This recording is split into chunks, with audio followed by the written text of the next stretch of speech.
Hi, this is Edward and welcome in this episode, dito sa video episode natin na pinagatang Ask Edward. So, ang questions na mga sasagutin natin today ay related tungkol sa follow-up. No? Actually, yung mga questions na sasagutin natin ay galing kay Armand Sidro, kay Kevin Villasete at kay Maylin Aninang. So, mga related about sa follow-up, no? Email follow-up to be specific yung questions nila, kaya pagsasama-samahin na lang natin. So, question ni Armand, Coach, ask ko lang, ano yung tamang strategy about email follow-up? Okay? Kay Kevin naman, paano yung format sa paggawa ng follow-up? No? Or ano daw yung message? Kay Maylin naman, anong klase ng content ang dapat isulat para sila ay sumali? Okay, so mga questions about follow-up. So, bago natin sagutin yon, pag-usapan muna natin, gaano ba ka-importante na ifa-follow up natin yung ating mga prospect? Gaano ba ka-importante na meron tayong very systematic way to follow up our prospects? Ito, according sa isang research, no, mostly daw ng sales ay nangyayari between sa pang-5 hanggang sa pang-12, no, na exposure ng isang prospects doon sa product, doon sa sales message. Okay? So again yung prospect daw, yung mga prospect daw, yung mga tao, yung mga customer, mostly, bumibili sila ng product, nagde-decide sila na mag-take ng action at bumili ng product between sa pang-5 hanggang sa pang-12 exposure nila doon sa product na yun. Okay, meron nga kasabihan na fortune is in the follow-up. No, kasi kung nakita mo, pang-5 hanggang pang-12 exposure. Now, imagine, paano kaya kung hindi ka nagfa-follow up? Imagine, isang beses mo lang napapakita. No, tapos nun, wala ka ng follow-up. Isang beses mo lang napakita yung product mo, yung service mo, yung opportunity mo. Tapos hindi ka na nag-follow up. Imagine kung gaano kadaming sales, commissions, income ang mawawala, no? Imagine that. So napaka-importante, and again, fortune is in the follow-up, kaya dapat meron kang very strong strategy, no, very systematic and strategic follow-up, no, dun sa mga prospects or leads mo. Now, sa online, sa internet marketing, sa online marketing, ang isa sa mga primary way para i-follow up natin yung ating mga prospect ay gamit yung email. No? We follow up our prospects using email marketing. Okay? Email marketing tayo nagpapadala ng mga follow up. Doon natin sila nire-reintroduce. Okay? And actually, in the last 26 days, no, ito, papakita ko sa iyo dito sa screen kung gaano kadami yung follow-up emails na pinadala natin during the last 26 days and kung ano yung result na na-produce niya. Dito mo makikita kung gaano ka-powerful at kung gaano ka-importante na meron kang follow-up. Okay? Dito sa screen, makikita mo ay isang dashboard. No? Dashboard ito ng email autoresponder or email marketing service na ginagamit natin. And makikita mo, from November 1 up to November 26, nakapagpadala kami ng 1 million email follow-up, no? Over 1 million email follow-up sa aming mga prospects, mga leads, etc. And then, makikita mo rin dito na 154,808 total of email open, no? Nabuksang email ang nangyari, no? 154,000 open emails during the last 26 days. At makikita mo rin dito kung gaano kadami yung mga taong nag-click ng link pabalik dun sa aming offer. So, ibig sabihin yan, sila yung mga nag-click na yan, tsaka yung mga nag-open na yan, yan yung mga numbers of prospects and leads na na-reintroduce. No? Na na-reintroduce at nakita muli yung aming offer, yung aming product, etc. Okay? So, ganyan kadami. Now, ang question, gaano ka-effective yan? Okay, so nakita natin na, Edward, nagpa-follow up ka, pero ano yung na-produce niya na result? Okay, so ito yung na-produce niya na result. Tingnan natin. From November 1, ito yung total sales namin, no? in our business, in our online marketing business. Makikita mo dito from November 1, okay, November 1 up to November 26, mayroong total sales na 969,885 pesos or almost 1 million sale ang na-produce because of this email follow-up system and strategy. Okay? So, ganyan ka-powerful. Now, ang question naman na gusto kong sagutin ay ngayon na I hope nakita mo kung gaano ka-importante at gaano ka-powerful na meron kang follow-up. Ngayon, ang question na gusto kong sagutin ay kung ano ba yung kailangang ilagay sa follow-up? Ano ba? Tuwing kailan ka ba mag-i-email? No? So, pagdating sa follow-up frequency, I recommend na kailangan at least twice. No? At least twice a day ka na magpa-follow up sa iyong mga prospects. Okay? Via email. Okay? Dalawang beses, hindi ba mabuisit yan or parang makulitan kapag dalawang beses gusto nila ipa-follow up araw-araw? Now, ganito yan. Kapag gumagamit ka ng ganitong software, no? Kapag pinadala mo sila ng email, makikita mo exactly kung sino yung nagbukas at kung sino pa yung hindi nagbubukas. Okay? Doon sa pangalawang email na ipapadala mo, ang ipapadalan mo lang ay yung either hindi pa nagbukas o kaya naman yung mga hindi pa nag-click. Okay, so ito, papakita ko ulit sa iyo. Dito sa example follow-up email na to, this follow-up email was sent to 7,000 people. So makikita mo dyan, 865 yung nag-open, 282 yung nag-click. And makikita mo rin kung sino pa yung mga hindi nagbukas. And then may option ka na i-email ulit sila. Ito, email group.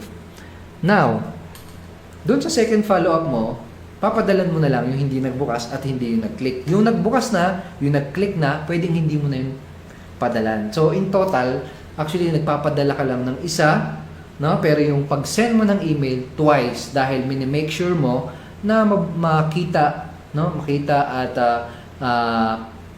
ma-follow up yung mga tao na hindi pa nabuksan yung email mo. Okay, so hindi sila ganun ka no, hindi ka talaga actually dalawang beses nagpa-follow up for every person. Dalawang beses ka lang nagsi-send ng email.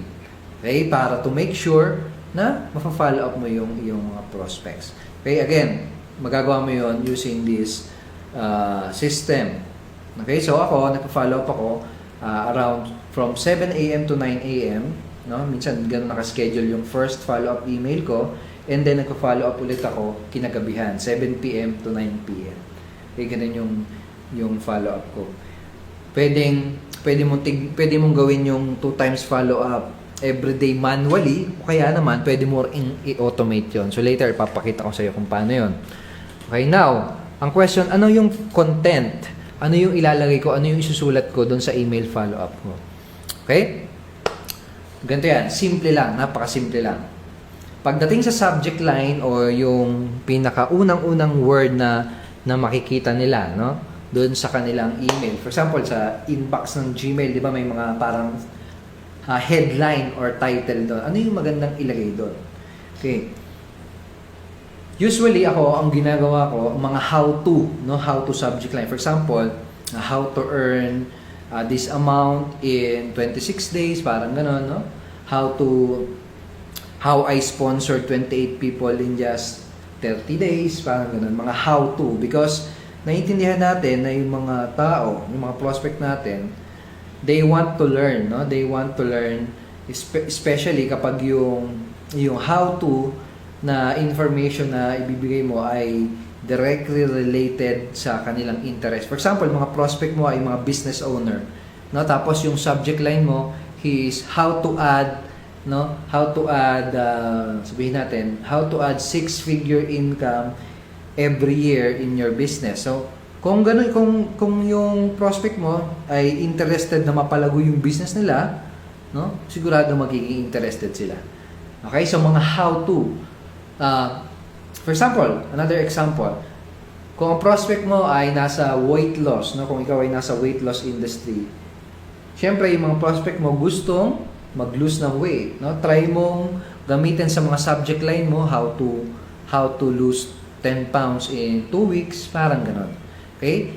Something na how to how to get the benefit, no? How to get the benefit na gustong makuha ng iyong prospects. Okay? O ganon.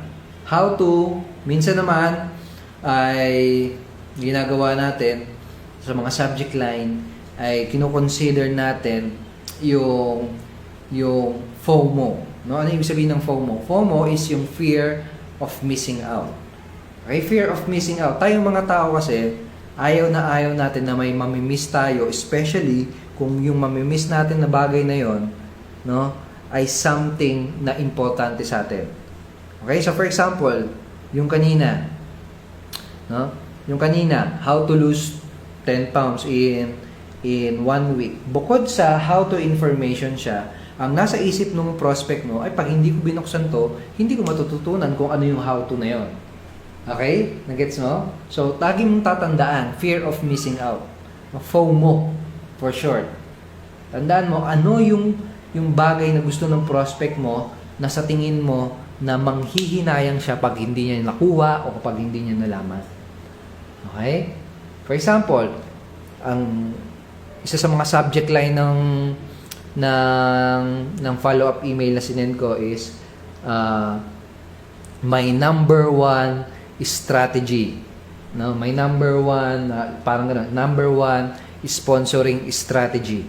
Okay, so yung pinadala ko ng email na yon ay mga network marketers. No, yung mga network marketers na to ay gusto nilang matutunan kung paano makakapag-sponsor, paano makakapag-recruit, no? And I understand, no, na kapag nakita nila yung subject line na yun, may number one sponsoring strategy, sasabihin nila sa isip nila na, uy, kailangan ko malaman ito. No? Especially kung yung mga prospect na pinapadalan mo, kilala ka na. No? For example, sa akin, yung pinadalan ko ng email ay mga kilala na ako. No? Kilala na nila ako na nakakapag-sponsor ng mga downlines, ng mga new members. And nung mabasa nila yung subject line na yun, gusto nila matutunan yon, definitely they will open it. Now, ito ang importante.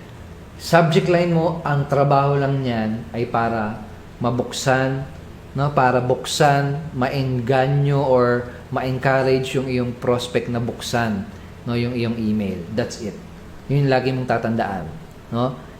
Pagdating sa format, ano ba ilalagay, huwag ka munang maglalagay ng kung ano-ano, basta ang goal mo, paano ko magagawa na yung prospect ko buksan yung email na ipapadala ko sa kanila. Okay? So again, yung subject line, ang trabaho lang yan para mabuksan ang email na pinadala mo. Kaya maganda na very, very compelling, no, very interesting, at very, very related sa interest ng prospect mo yung subject line. Okay? So, pangalawa, ano naman yung ilalagay ko sa content? Anong yung ilalagay ko sa email follow-up? Yung sa mismong body na ng email. Now, ito tandaan mo, no? Huwag mong ilalagay lahat-lahat sa email, no? Ako usually, ang ginagawa ko, magsusulat lang ako ng email follow-up para magkaroon sila ng another level of interest para i-click yung link na nasa loob ng email follow-up. Okay? Kung kanina, yung subject line, ang goal niya ay para mabuksan yung email, yung body, no, yung body ng email mo, ang goal niya ay para ma-encourage, ma-entice, no, ma-entice yung prospect mo na i-click, no, na i-click yung link na nakalagay sa email mo. Okay? Yun yung trabaho ng body. Now, bakit natin hindi ilalagay sa follow-up email lahat-lahat ng gusto nating sabihin? Ganito kasi yan. We want to teach our subscriber or our leads na maging clicker. Ano yung sabihin nun? Kailangan matrain mo sila or masanay mo sila na laging kiniklik yung mga link na nasa email mo. Okay? Kasi doon ka makakapag-drive ng traffic pabalik sa website mo. Now, imagine kapag nilagay mo yung lahat ng gusto mong sabihin doon sa email follow-up. No? So, sila, wala, babasahin lang nila yung email follow-up mo. Hindi na sila babalik doon sa website mo. Okay? So, again, Ha? Yung body, ang trabaho lang niyan ay para ma-encourage yung iyong mga prospect na i-click yung link ng iyong follow-up. Okay, so ano yung content? Ano yung mga content na pwede mong i-discuss? Ano yung pwedeng content na pwede mong ilagay dun sa iyong follow-up? No? So sa akin, ganito. Usually, ang ginagawa ko. Maglista ka ng mga common concerns, no? Maglista ka ng mga common objections. Ayun, common objections or common concerns at common questions ng iyong mga prospect, ng iyong target market. Okay? For example, sa business opportunity market, no, sa network marketing, ang ilan sa mga common concern ay may kumita na ba dyan? No? Totoo ba yan? Hindi ba yan scam? No? Paano ako magbabayad? Ano pa ba yung mga concern? Basta, lahat, no?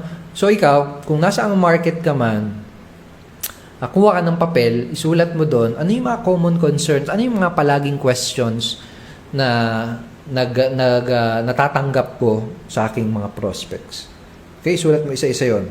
Tapos, ang gagawin mo, gagawa ka ng mga follow-up, isa-isang follow-up email para sagutin yung mga common concerns, objections, at questions na yon. For example, yung isang question sa business opportunity market ay kung may kumita na ba dyan.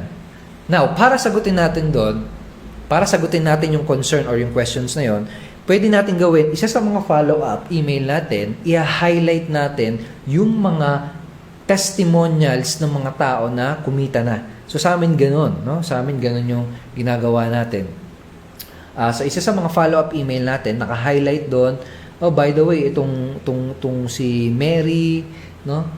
She is from Bulacan at using our business, using our system, nagawa niya ng kumita ng blank in just 30 days, parang gano'n.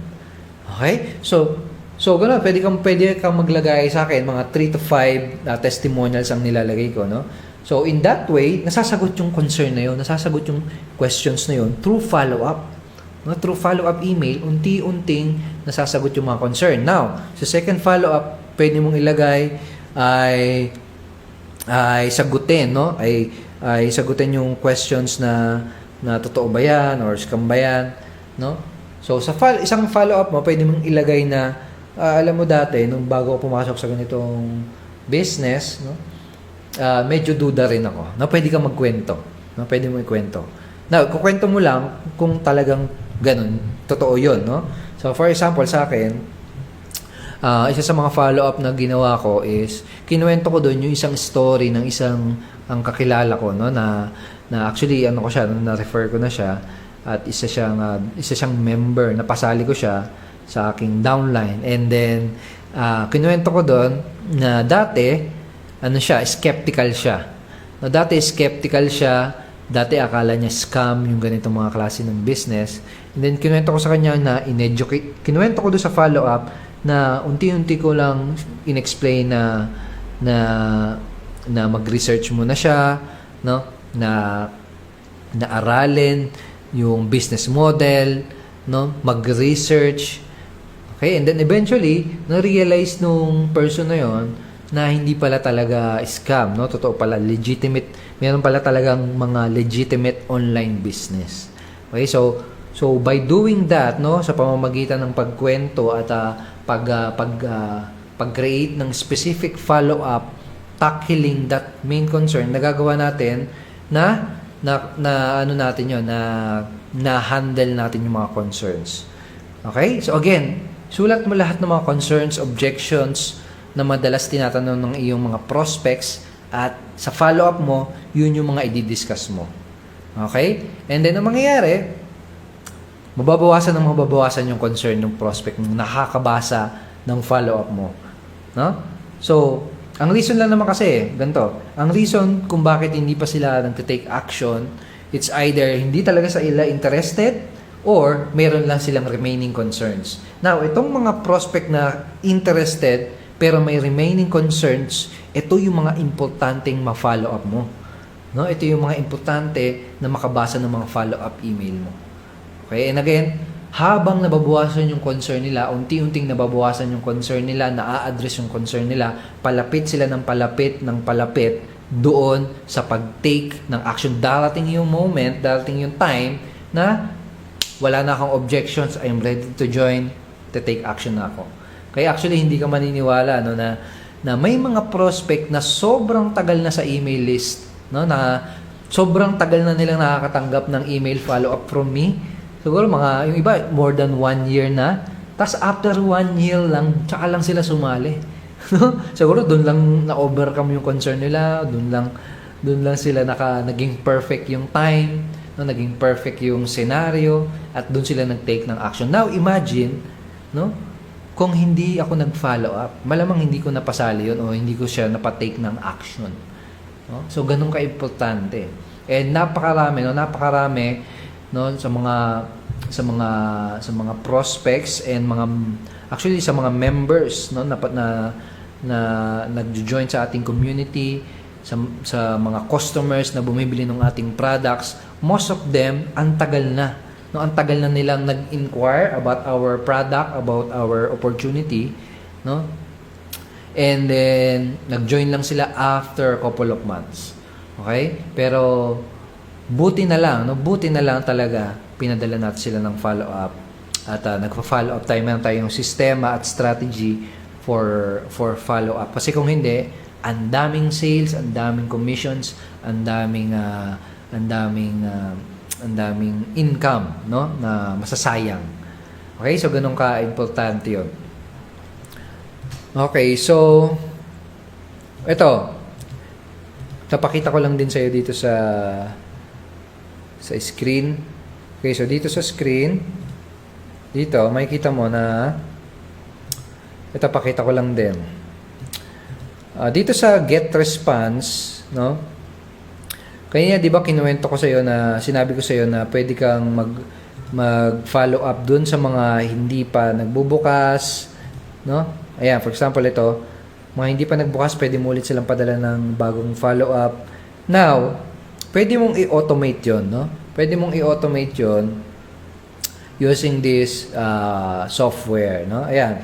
Basically itong nakikita mong magulo na 'yan, basically yan yung automation, no? Na pwede mong gamitin. Basically, dito kapag this one represent an email follow-up, no? Now, pwede mong gawin, i-automate mo na kapag hindi siya nabuksan or hindi siya na-click, may ipadala ulit na bagong email.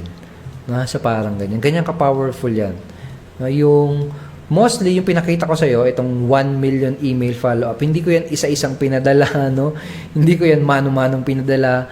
All of this, most of this are automated follow-up. No? Andito yan. Ito yan. Yung mga yan. Okay?